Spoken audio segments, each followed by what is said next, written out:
Sara imimwimbi. Ready? Chapa chapindirwa nemauto awawa fambiwe madeko. I want to make it clear so the interview about this. Lava nangotaura kuma fans angu inini. Andama ndikudzanya kunze kuma fans angu. Inini wachindifonera vachitora nawe clash. Ndakavaudza kuti this clash ka handidi clash na Madviper akafa kudhara, but I'm doing this for the love of music kuti mukomana adzoko mugame akaitoka map keduka. This clash atikuita tikuronga zvinhu zvebasa. Haisi personal clash yenge iri personal yangu nambida iyi. Handiti yenge iri personal clash. Handite clash nemunhu asiri kuti akapera kudhara akapinda akabuda. One, Madviper kwandiri inini mukoma akapinda kudhara music. But ndakangoita listen for the sake of zvakataurira meeting. Vakandidedza kumeeting vana. Fantan has kukwanisa kuwanika Fantan has kuwanika pa stage pa show yenyu na Madviper. Handiti has kuwanika papi ipapo. Imuri kuita show yenyu muri wangani? Muri tu chesa mwe DJ ari kuiswa pache pemari team and I all right. Tikapinda tese tomira pa stage muno oroipa tutanga show. 1 2 inini munoridza inarisi pa stage munoridza rhythm rangu siri pa stage inini for what reason? Andanga ndipa signal ndikuridza nakutenga ndiri kuchika clash ka 1 all right. Ndikupinda pa clash pacho inini muri kundipusha kudzoka break, muri kundisundidzira, muri kundiita sei? Ndifana kuita sei inini? 2 ndopinda pa stage pacho all right. Madviper winner andisikuramba boys sekutaura kwamuri kuita. I wish kuti mapromota angomona muhayei zvinhu zvake zvichinje. Ana Fantana hawana rudo. Boys dai vanga vane rudo ka waifana kuramba waipusha Madviper. Hawana kushanda munhu ari kupisa panguva iyoyo. Ndo vanhu vaya vane chimwe chana Shaka Zulu chichi vachiziva chatakaramba. Isusu hatina nguva uye kutya. Handisvike Fantani, who is he kwandiri? Handiwanike kwamasvikedei. Handiweneka ndakupinda neChuspo ndakapinda ndega naMwari wangu inini maiziva. Inini musanditseti atikeke kuti iwo wana Jack Radix vanondidedza kushow. Ndipeka mari yangu boys, ndine nesekire ndipe mari yangu wani. Amuna mari yamunondipa ndagara mota. Iti kunongana zema kumudza ridhimba stage. Mafona wadairi mufisi kwacho anonga wasiko tiri busy. Saka muna ndite chi. All right. 2 step.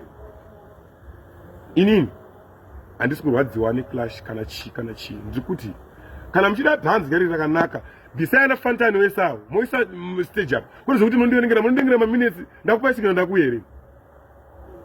Hamudi kundifuta ka boys ndauya sei pa stage pake ndiri kupi ndinani andana na matiketi kubinza so much mudibvunza mategi pa stage amuna tipa matiketi saka muna ndipindese handikwanisa kuimba ndakatsamwa ka ini moyo mangu chero dai zvakanzvikana ndinanga ndikijambira vanhu ndisingakwanisa kuimba pepe ndangouya kuti mafans awo zoti ndiripo handina kutya ndauya kuonera signal yangu maize inini makati tempo man haasi kuuya pa show Fantani haasi kuuya handiti saka mazvisa Fantani sei tempo man kwambisa all right Madviper ndoyo kwa tempo man Madviper ndoyo kuChuspo. Vadi kuza tempo mano kumautora risaiteka zvinhu zvacho.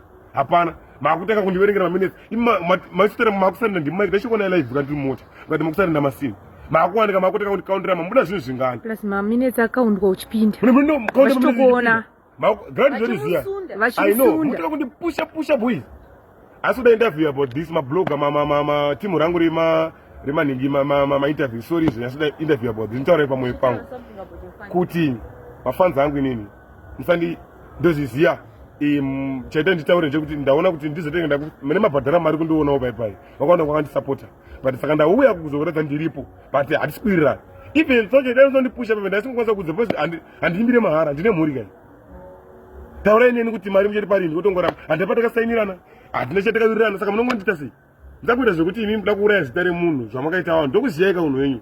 Fantani ngaaite zvinhu zvake 1-1 muhombe sekutaura kwedu endi euda kumangoma but wakasangana vasinganzwisa nenge isusu chamutadzira kupera kwedhiri saite chibhandiri chekuda kuwanda naye tatona masiki vanhu vaya munoridza ridhimu rangu ndisipo munondiridza ndandiuyeka pa stage tomira ndinonzi clash ndokubata maiki yangu tokupondana kuti munoridza masongo 3 saka ndasiya ka kuti chiimba kakwacho ndamusira chiimba yakayo Fantani bata kaMadviper clash ainini but what I know is mafans akawanda iko kavinga isusu anobhadhara mari musaite chinhu ichocho sadaro urone kuziva manzerana Fantani muna basa rese raChuspo kenyu mukandoona ikoko mundipise nemoto handapinde neChuspo handina ndobheja handingaenda kuChuspo musati kana wafanira wenyu wapera moarasa mozoda kuda kukavhera kuti moona munhu awadzosa panapa totobhiga cheapest promotion ndio inototora mageto etsadzoke ana Fantani wewe vanongoda munhu ari kupisa vanoona nyimbo dzakwe ndio ari kupusha munhu mampoko evanhu ndine vamwe vachakudza list rawo mai manje handina nguva vada kujegera so